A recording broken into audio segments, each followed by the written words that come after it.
Imagine being a leader of a small republic on the edge of Europe, a land surrounded by nomads, mysticism, and endless steppes. And now imagine that one day, in your own home, you are visited by beings from another world or maybe another planet. It was September 1997, typical Moscow autumn day. Early in the morning, a car stops by an apartment building. It was one of those cars, the official ones that everybody notices, the ones that also have their own driver. The door opens and two men came out of the car. First one is a minister. The second one is the assistant of the president of the Republic of Kalmykia, Kirsan Ilyumzhinov. Together with those two guys, also the driver comes out, and they are all confidentially going up the stairs into the building to an apartment that belongs to the president. This is not a surprise visit. It was actually planned. They were supposed to pick up Mr. President and take him back to Kalmykia. They ring the doorbell. Nobody opens. Strange, because he was supposed to be ready, as it was agreed according to the schedule. They desperately start to ring, they knock, nobody answers, and so they open the door. I guess they had the key, I don't know the details, but they enter the apartment. They look around, nothing. There is no president. They look around, his phone is here, his belongings are there. It seems like just a second ago he was here, except for the fact that he is not anymore. The balcony doors, they are open though. What happened here? So they start to panic a little bit, they pick up their phones, they start to call the president's friends, acquaintances, family, maybe they know about his whereabouts, but nothing. Nobody knows where Mr. President is. Puzzled, they sat down by the kitchen table and start to think, what should they do next? Should we call an emergency and a search? We have to look for the president. He has disappeared. And then suddenly they hear a rustling sound coming out from the bedroom where the balcony doors were open. And so they turn their head towards the door coming from the bedroom, and there he is. Kirsan Ilyumzhinov, the president himself, enters the kitchen as if he had been there all the time. All of the men by the kitchen table are in a shock. Where were you? Where did you disappear, Mr. President? Are you okay? But he just looks at them, smiles a little bit, and says, I was on a saucer. The assistant and the driver got a little bit offended about his reply. I mean, it looks like Mr. President had pranked them. So this was not funny because they were really scared for his life. So they asked him again, seriously, where were you? Mr. President calmly sat by the table with the rest of the men and told the whole story. And as crazy as it sounds, because it was crazy, it started to make sense. It appears that during that time when all of the men were searching throughout the apartment for the president, he was indeed not there. But then he suddenly appeared on the balcony and entered the kitchen to say hi to these men who were looking for him. For the following couple of months, all of the men involved in this story were basically in a shock. They couldn't believe what they experienced. What was this disappearance? The crazy story that the president told them. And still, up to nowadays, they are not ready to talk about this story. Years later, the president will openly tell the world about this abduction. This is an extraordinary story of President Kirsan Ilyumzhinov, a man who balanced political power, chess greatness, and cosmic mystery. This is the story of the president who was abducted. Now, before we continue, let me just explain a little bit about the title President in this story's context. We will need to do a little bit of political and geographical recap here because this is important to know and clarify. The Republic of Kalmykia is a small, ethnically distinct federal subject of Russia located in the southern part of the country, near the Caspian Sea.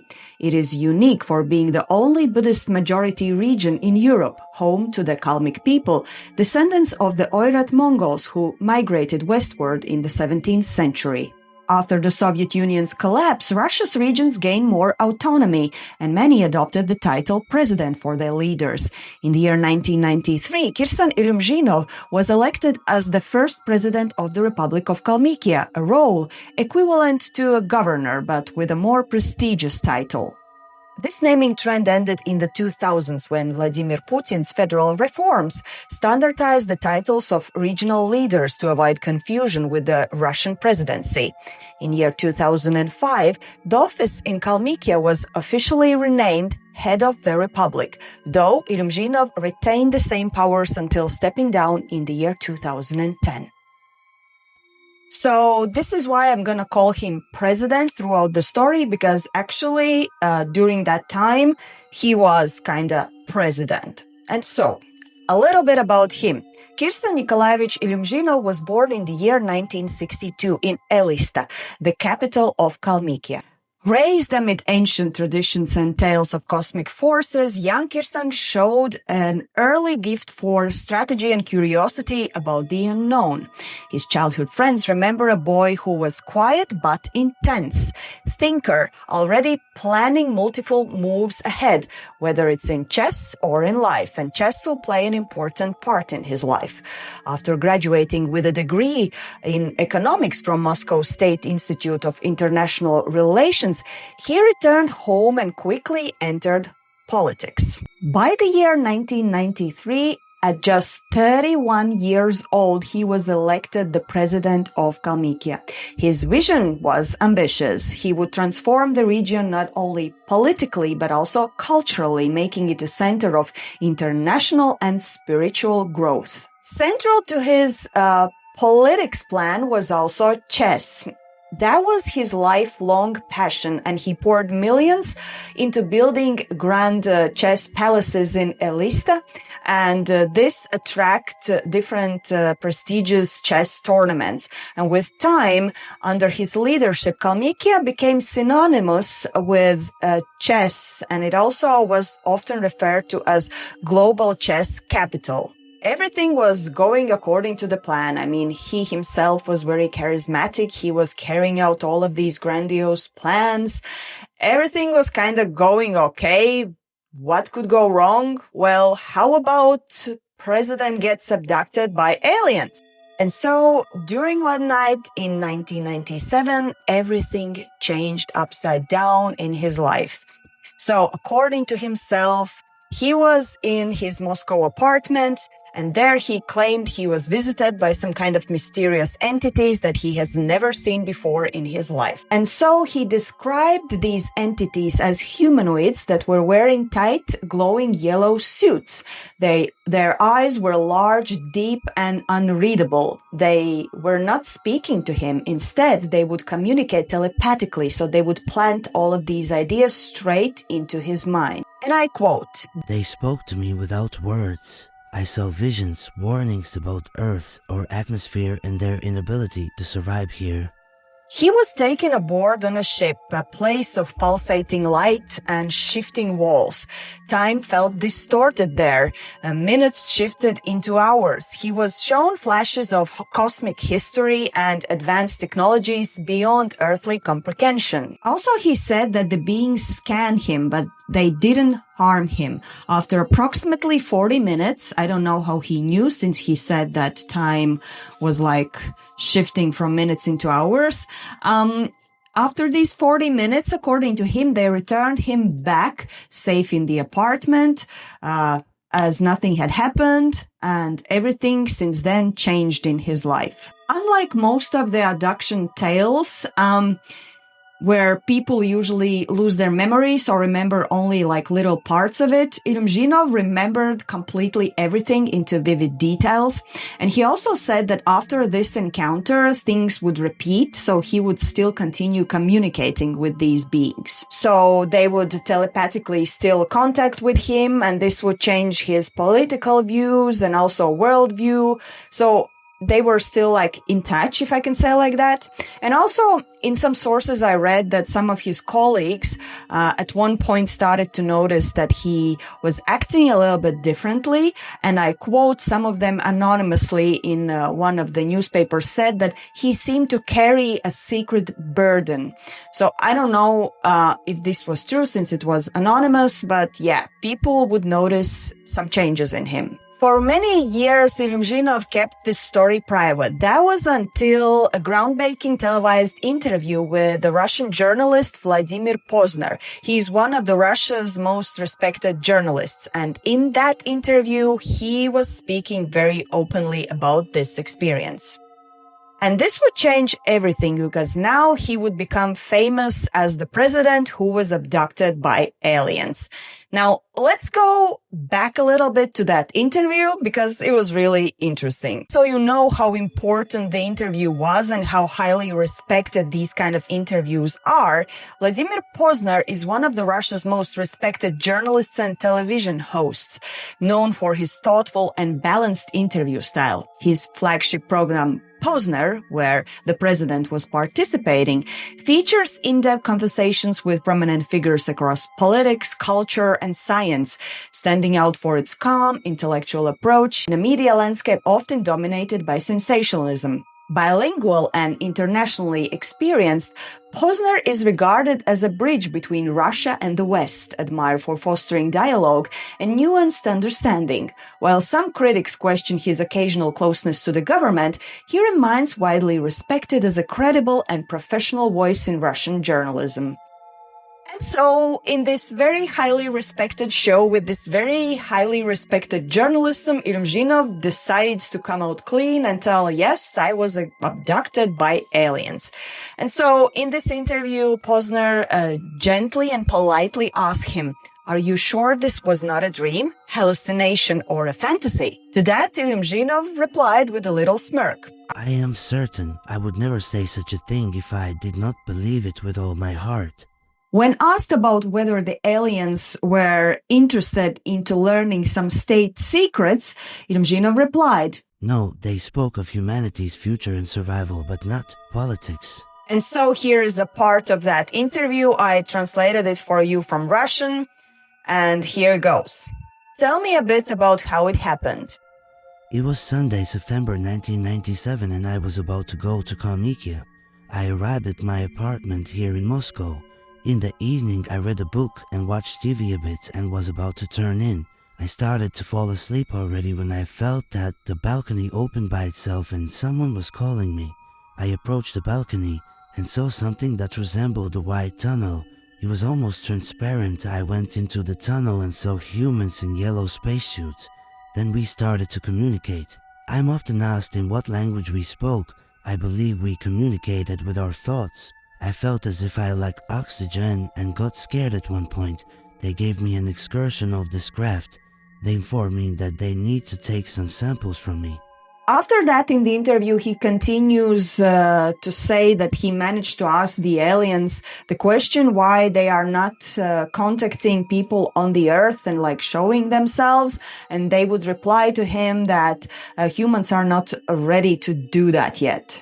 And then after that, he was safely returned back to his apartment on the balcony. And from there, you already know. So now you have two timelines. One was from the perspective of the people of his team, the driver, the minister, and his assistant who came to this apartment and like saw that the president is not there and then he suddenly appears. And the other timeline is from his own perspective that you just heard right now. Now, Ilyumzhinov also went a little bit further, claiming that he had given interviews about this abduction to some other journalists from other countries. Like, for example, he mentioned that he was talking to NBC News about this. However, I couldn't find any materials, and other journalists who were like looking into this case also couldn't find any documentation or any interviews that he had given. I did find one interview to some kind of foreign channel, English-speaking channel, and according to the accent, it seemed like it could be some kind of a British channel.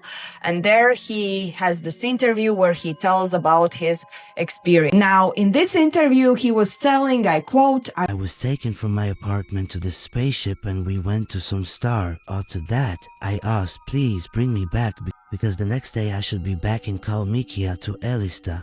And they said, no problem, Kirsan, you have the time. Yeah, so he kind of puts it in another words, and now he's saying that he was brought to a star. Then the British interviewer asked him whether he can remember and can describe these aliens, and he would say, I quote, they are people like us. They have the same mind, the same vision. I talk with them, and I understand that we are not alone in this world. We are not unique. Now, at the end, the interviewer could not restrict himself and asked the question about his sanity. And even to that, Ilyumzhinov had a reply, and I quote, I am not crazy man, yeah? But after that, when I gave my first interview to Radio Freedom in Russia 5 years ago, thousands, no, hundreds, thousands of people wrote me letters and called me on the phone saying, Kirsan, you are a politician and you aren't afraid to speak about it. Like he's saying that people are complimenting him for being such a brave person and coming out with this despite his high title and high rank.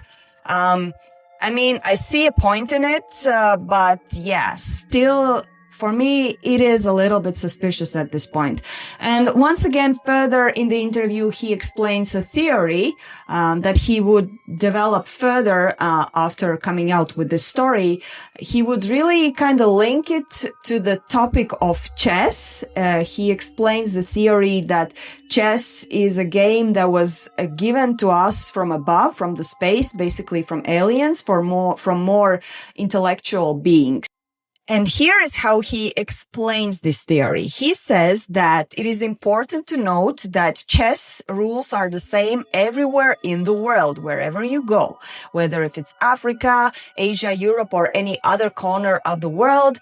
Wherever you bring up chess, there are 64 squares, black and white. This has never changed since the ancient times. This, in his opinion, shows that it was given to us by smarter beings from space. Also, he was kind of pointing out to ancient alien theory with this. So, like, what he's saying is that this information was given to him by these aliens, and now he knows, like, how wonderful chess is. It's basically a gift from ancient aliens. Yeah. But now if we take a side path and really try to understand if this could be true, let's get a little bit of glimpse into chess history and if there are any signs that this could be true. It will be like a really simplified version, but these are the things that I found out. Now let's start with the fact that he said that there are rules everywhere in the world. They're the same for chess. Well, let's start with the fact that these rules are the same everywhere, mainly thanks to Chess Federation, or FIDE, established in the year 1924, and they created this standardized rule system. The origins of chess, though, might be probably, if you look at it like that, related to this kind of mysticism and legends. So yes, chess is ancient, with origins dating back to 1,500 years ago, but it was not created by one single person, and this is where the legends start to appear historically. Unlike modern games that have clear creators and instructions, chess has no known author and no original set of rules has survived. It morphed gradually from earlier board games like Chaturanga, and historians rely on fragmented texts, poems, and artwork to reconstruct its path. In India, one legend says that in Gupta Empire, chess was created by a wise man to teach king about strategy and humanity. So that kind of sounds logic. And so the game, what he was teaching to the king, represented the 4 divisions of Indian army: infantry, cavalry, elephants, and chariots, which became the modern pawn, king, bishop, and rook later. It was played on an 8x8 board and had different movement rules than the modern chess. In Persia, for example, another tale says that it was designed to test intelligence in rival kingdoms, with one wiser inventing the game to challenge others. And some people believe stories that claim that chess was divinely inspired, meant to represent cosmic order, war, or the eternal battle between light and dark. I guess our president here in the story more believes into this lost story. Now, let's get back to Kirsan Ilyumzhinov. So what were the reactions of his colleagues and other politicians? Well, the time when this happened, when he came out with the story and when he was the president of Kalmykia, actually was the time when the president of Russia was Dmitry Medvedev. So did he act upon this? I mean, one of his governors is talking openly about alien abductions. Well, first of all, some of the government representatives reacted, but the president himself didn't really come out with any kind of quotes or reactions towards his claims. And so, for example, one of the politicians, his name was Andrei Lebedev, he was a member of Duma's Security Committee from the Liberal Democratic Party faction. He said in a statement circulated in media that he had sent a letter to Medvedev on April 29, urging the president to ask Ilyumzhinov how his meeting with aliens had influenced his rule of Kalmykia and whether the aliens had attempted to learn anything from him. Lebedev also asked Medvedev whether Ilyumzhinov had ever informed the Kremlin of his contacts with aliens and whether a procedure was in place for senior officials who know state secrets, namely Ilyumzhinov, to report such contacts to the Kremlin. Not sure if we can look to this letter as some kind of joke or ridicule towards the president, or maybe he was serious and he was really concerned about some safety questions, and this is why he was reaching out to the highest ranked person in Russia, Mr. Medvedev. But yeah, Kremlin did deny any kind of comments in regards to this story, but Ilyumzhinov, though, he was very open. He came out in the press and he said, if Medvedev has any questions about this, I'm very open to meet and tell. And so at the end, what happened to Kirsan Ilyumzhinov? Is he still in the government? Is he still in the politics? Well, let me paint you a picture of how it all ended. It was October 2010, Moscow. The Kremlin's corridors were quiet, heavy with that sterile silence of Russian power, where decisions were made behind closed doors, often with no room for negotiation. Inside, President Dmitry Medvedev was waiting. Calm, precise, a man who, unlike his predecessor Putin, carried himself with a soft-spoken aura of a lawyer rather than a spy. Across the table sat Kirsan Ilyumzhinov, the flamboyant leader of Kalmykia. Ilyumzhinov was no ordinary governor. He'd ruled since the year 1993, nearly 17 years. He had turned the tiny, impoverished region into his own chessboard, declaring chess a mandatory school subject, building extravagant temples, and occasionally claiming he'd been abducted by aliens, as I was telling you before. To the Kremlin, he was both an asset and a liability. Colorful enough to draw global attention, but unpredictable enough to be at a risk. That day, Medvedev delivered a message with a characteristic politeness of Kremlin politics. I quote, "Perhaps it's time to step aside." The official communique shortly after this meeting was brief, almost sterile. Medvedev has accepted Ilyumzhinov's request not to seek another term. A neat formulation on that disguised what really happened. In Russian political language, such phrasing almost always meant that the decision had been made in the Moscow, not in Elista, Kalmykia's capital. For Ilyumzhinov, this meant the end of an era. 17 years of ruling Kalmykia, a region where he had introduced himself to voters with a slogan. So the slogan was, "A wealthy president is a safeguard against corruption." Yeah, he had indeed been wealthy. Let me tell you, he was a businessman who drove around a Rolls-Royce while his republic was struggling in a poverty. Yet his charisma, his eccentricity, and his sheer will had kept him in power for almost 17 years.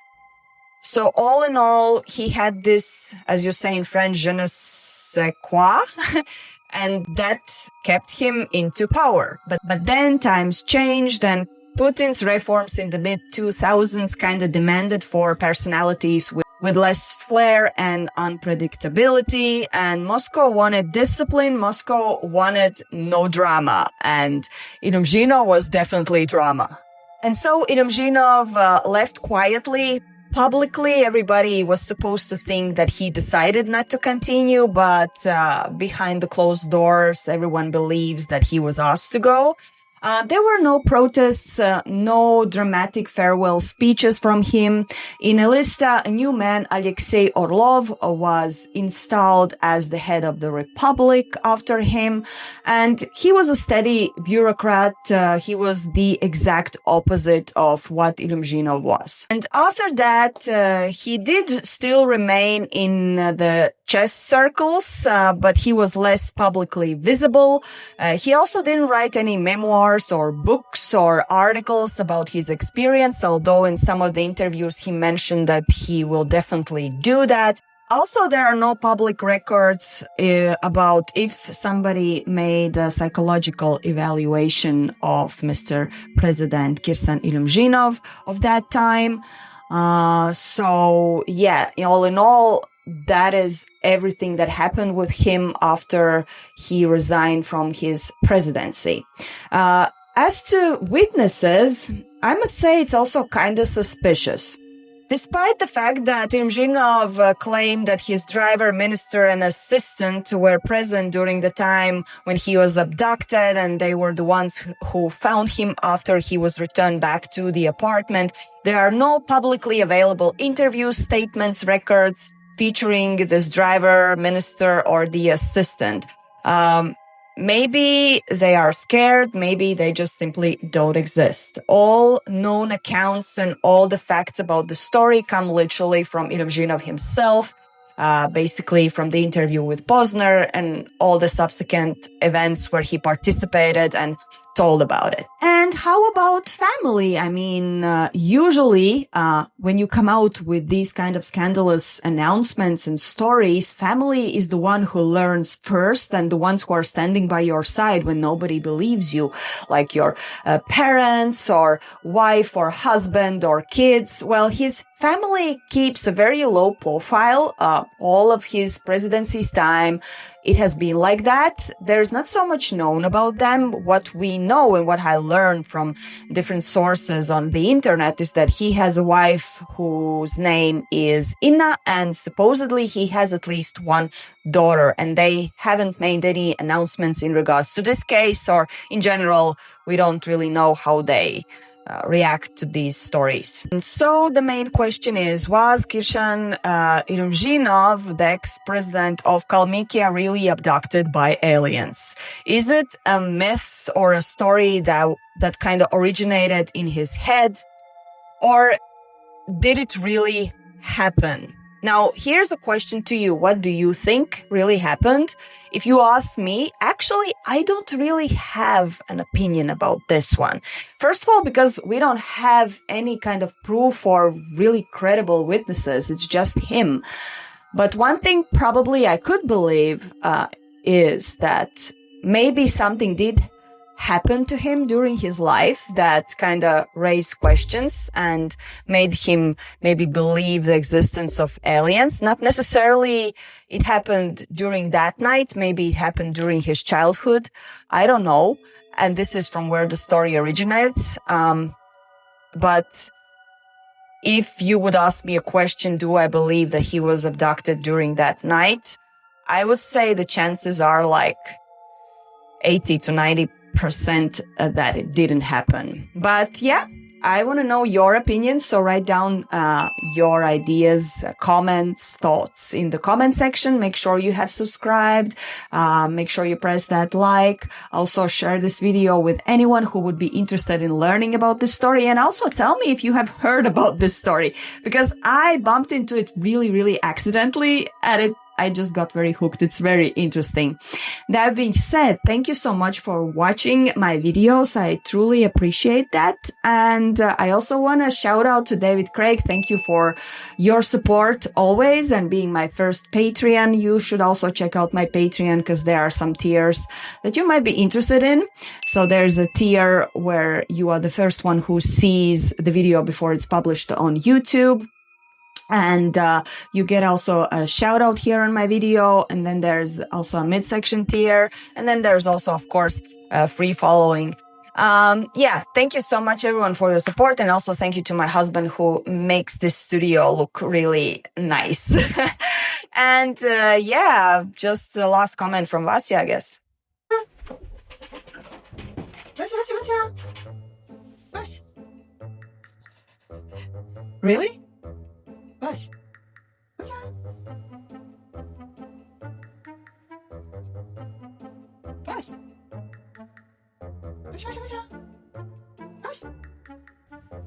Bye. And this is all from me today. Stay safe, stay curious. See you next time.